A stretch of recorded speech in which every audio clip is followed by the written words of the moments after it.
Hi guys, so I thought I would start another reading vlog. Today is the last day in June, so it's the last day of the readathon that I was participating in during the month of June. I was up all night reading a book, and we're not talking like I was up really late. Like, I'm pretty sure I was finishing the book when my partner's alarm was going off this morning. I feel like crap. I feel really, really bad. I was not staying up for any reason to do with the readathon. Just was really enjoying what I was reading. I regret my choice. Like, I don't feel good about what happened. I feel like crap.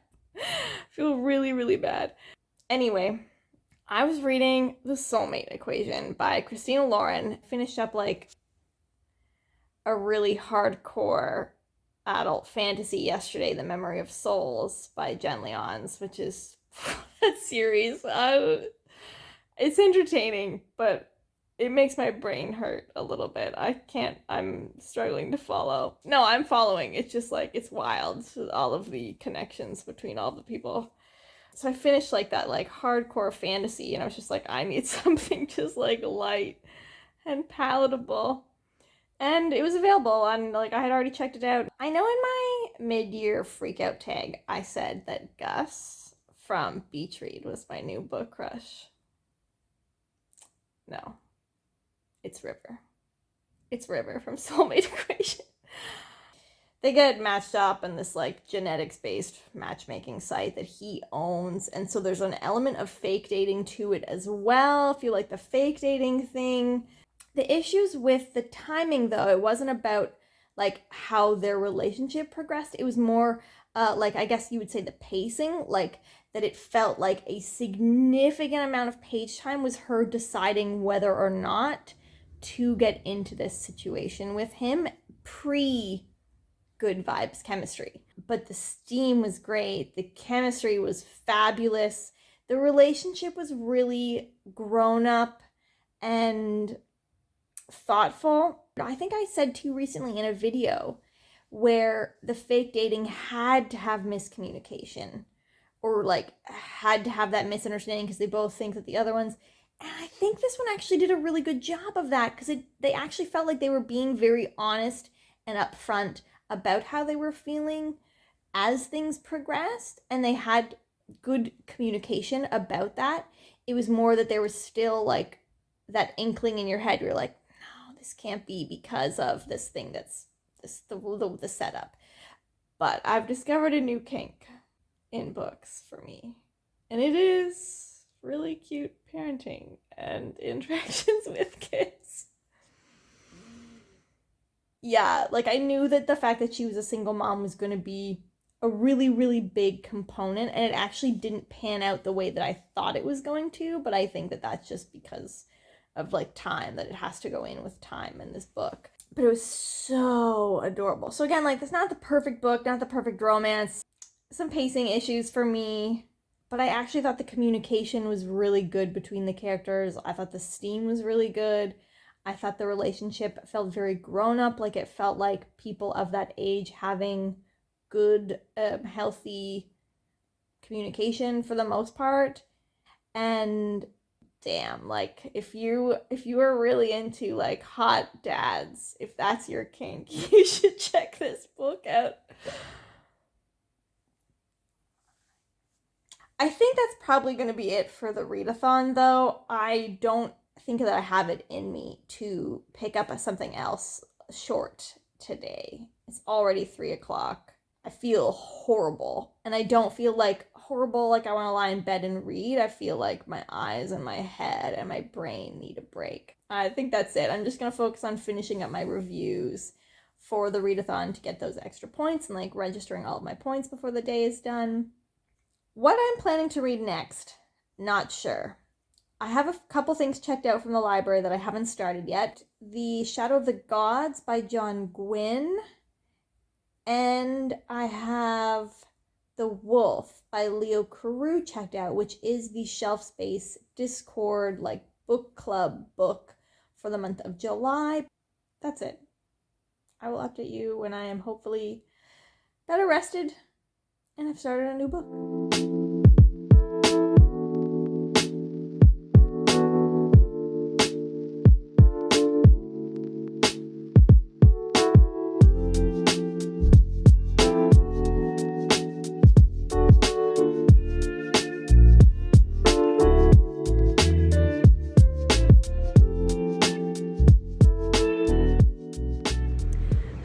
It is a few days after I last checked in. Today is Monday, the, I think, 5th of July.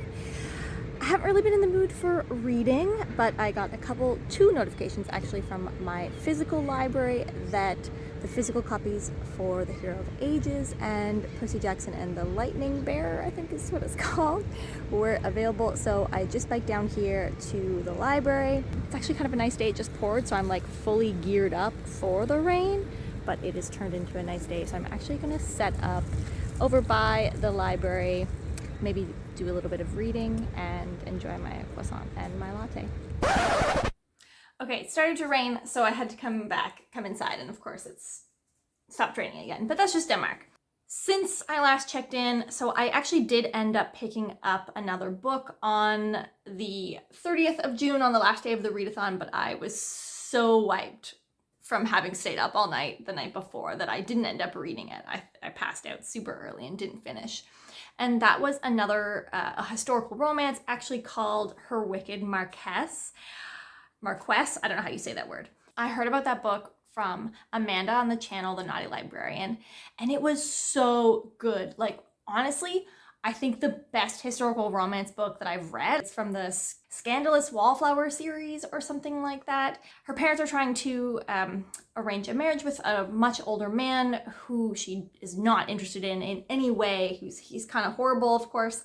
And so she decides that she needs to ruin her reputation. So she arranges to be overheard talking about how this like local rake, Nicholas St. Ives, like this Marquess Lord Rothbury, I don't know why they have so many names, Lord Rothbury, that he snuck into her room and stole a kiss from her. This didn't actually happen, but she pretends that it did in order to ruin her reputation. And he finds out about this and thinks it's kind of interesting or like funny, and he actually does sneak into her room then, and they start this adorable relationship. But outside of the relationship, the romantic plot, which was really, really good, like this was a really, really good historical romance with great steam for it also being like a virginal, innocent lady historical setup as well. But then we also get Lord Rothbury's perspective throughout the book as well, and he has sort of this Count of Monte Cristo. Oh my god. Count of Monte Cristo vibe revenge plot happening, and because of this, because she's sort of attached her name to his, he's now really worried that his enemies are going to come after her. Anyway, it's so cute, so good. So that was the only other book. So I didn't finish it on the 30th of June, so it didn't count for points. But other than that, I haven't finished any other books for July as of yet. I haven't even really been in the mood for reading.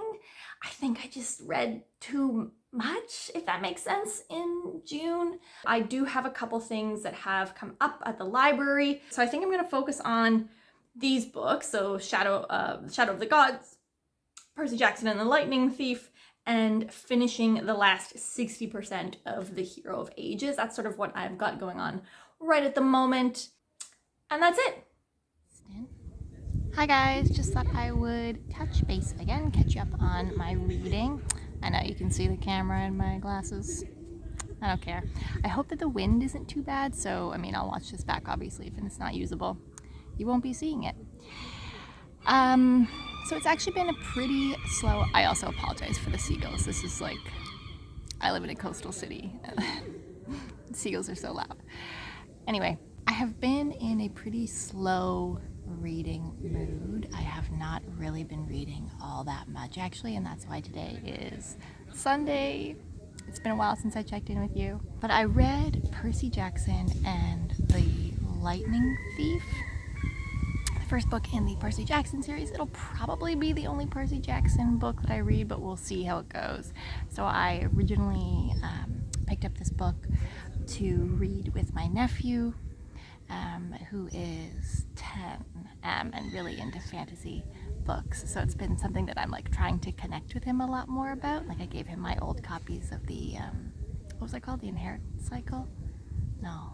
Aragon. I don't remember the name of the series. So I haven't had a chance to talk to him yet about it, but I'm hopefully going to do that soon so we can talk and see what he thought of them. I thought it was really cute. Like I haven't read middle grade since Harry Potter, I think. And I liked that it kind of presented ADHD as being like something cool or for a reason. Like I don't know how accurate it was on signs and symptoms of ADHD or like how it was referred to, but I thought it was nice that it made it sort of a positive thing. Other than that, I have been really slowly chipping away at The Shadow of the Gods by John Gwynne. I got this out from the library, an e-copy, a while ago, and unfortunately that's kind of screwing me over. I have, I think, only 4 or 5 days left to read it, so I really need to step it up on that one and finish it. Otherwise, it will be like The Hero of Ages and I'll be stuck in the middle of it for months. This is my first John Gwynne, and I'm not sure if I think the writing is fine. It is based on Norse mythology, and I can see that. It does feel very Scandinavian. Other than young adult stuff, it's the first adult fantasy inspired by Scandinavia that I've read since living in Scandinavia. And I'm not sure if I'm in love with it. So this has been, it'll be interesting to see what I think of it. And I'm not 100% connecting with all of the characters. There's one storyline where I think we've been introduced to, I think, only 3 character perspectives so far. And only one of them I was really interested in, but we sort of I don't feel like we're getting as many chapters from him as we were from others. There is like a badass female warrior, actually two badass female warrior perspectives. One I like, the other one I don't love so much. I don't love her personality. So I'm not engrossed yet in the story, but I am, I'm still open. I'm still reading it, but nothing has hooked me quite yet. I've also been reading The Space Between Worlds, which I'm doing as a buddy read with Elizabeth from the channel, Reading Riley. We're actually going to talk or touch base today.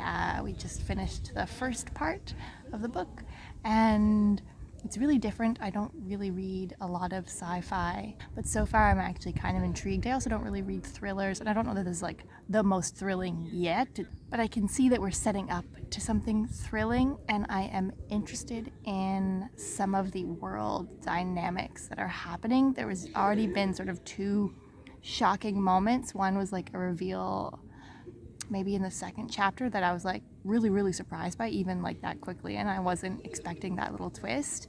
And the other one was like at the very end of the chapter that I just finished. It was like, this is happening, and I had to stop because that's where we agreed to stop reading, and I wanted to keep reading, but I also didn't want to get ahead, and I want to just have read, like when we chat about the first part, I want to have only read the first part, so that I'm not filtering what I say when we chat about it. But I'm actually pretty interested in the world and finding out what's going on with this like parallel universe and why she's died in so many different worlds. And I'm suspecting that there's like something not above board going on with the company that she works for. And yeah, so far so good. I've had a bunch of stuff become available at the library, and I just have to keep postponing because I don't feel like a lot of things right now. I'm being just really quiet, not in the biggest reading mood. I'm sort of skipping around. Like last night, it's like rereading a bunch of the moments in Radiance by Grace Draven. Not any of the plot, just like the romantic like dialogue connection between Ildiko and Brishan. They're just like the best characters, best relationships in a book ever. And I think I was like rereading moments of Heir of Fire a couple days ago, and I reread a bunch of the parts of the Unhoneymooners the other day, and like a chapter of my favorite Half Night Stand last night as well. So I'm just like, other than the books that I'm trying to read and finish, I'm just pitter-pattering away at other things. Hi guys, so I thought I would wrap up this reading vlog. It has sort of turned into the first couple weeks of July post-Olympics readathon reading slump vlog. I definitely have been feeling like moderately interested in reading in general, but the last couple books that I've been reading I have been more interested in. Since I last checked in, I read Cast in Firelight by Dana Swift, which is a young adult fantasy book about an arranged marriage, or like a political marriage between a witch and a wizard, and I didn't like it. It was not great. It read extremely young. I meant to check if it was a debut book, so I don't want to say anything about the writing if that's the case. But I feel like it didn't feel like it was ready to be published. It felt like it could have used a few more passes by an editor. It just kind of felt like things moved really strangely or like really quickly and jumped from plot point to plot point, and a lot of things didn't 100% make sense. And we didn't always have all of the information that you needed to understand the connections between things. Thought that there was going to be this like really fun like rivalry, not really liking each other dynamic, but pushed together to save their country sort of thing as they slowly got to know each other and like each other, and it wasn't that dynamic at all. Yeah, bit of a miss. But I have still been working away at The Space Between Worlds and The Shadow of the Gods. So both of those, The Space Between Worlds, I think if I was reading it on my own, I probably just would have binged it because it has enough like exciting hooks that I'm like, oh, what's gonna happen next? But I'm buddy reading it with Elizabeth from the channel Reading Riley. And so we have been stopping at the end of each part to like touch base and chat. So I actually have to stop myself at the end of each part when there's like this exciting thing that happens. I am really enjoying it. Like, it's very different from what I usually read. There's sort of a mystery element, but there's maybe not as much mystery as I think I had expected from what other people had said. And it's really interesting. I'm really enjoying buddy reading it as well with Elizabeth. It's fun to kind of discuss what happened, to clarify some of the things, some of like the plot points that happened that if they weren't clear, and also to like make predictions about where we think things are going. So I only have one part left, and we're meeting to talk about that sometime like noon my time tomorrow, or morning her time. And then I am also really close to finishing The Shadow of the Gods by John Gwynne. And this has been a slow start, slow book for me, but I am at the point now where I am really liking it, and I do really like all of the characters. I know I said in the last one that I wasn't connecting with a couple of them, but I'm really into it now. I don't know how I would describe what this book is about, and because of that, it kind of makes me feel like this is a book that is going to be like a setup for the rest of the series. There's still stuff that's happening, there's still plot points, there's like fun reveals, there's some like really intense, heartbreaking, emotional moments. Like, there's stuff happening, there's development, but part of me really suspects that this is going to be a lot of setup for the rest of the series. I think I have maybe 5 or 6 chapters left that I am going to also try to finish tonight and tomorrow. My book technically expired, so I turned off my Wi-Fi so that the library doesn't take it back on me. So I officially apologize to whoever is next in line behind me at my library for this book. I apologize. You're going to get it like a day later than you should have. That's on me. I didn't time this out properly. I really apologize to that person. So I'll finish both of those books either tonight or tomorrow, like one tonight, one tomorrow. But I think that they have both piqued my interest enough that I'm starting to feel more excited about reading in general right now. It has definitely been a somewhat slumpy beginning to July, but I am excited about the books that I'm reading right now, and I've got some ideas on books that I'm going to read next. I still have to finish The Hero of Ages, which is that physical book that I got it from the library, before I can take it back. So I have to do that soon. Anyway, that is it for me. I will see you guys next time. Have a great day. Bye.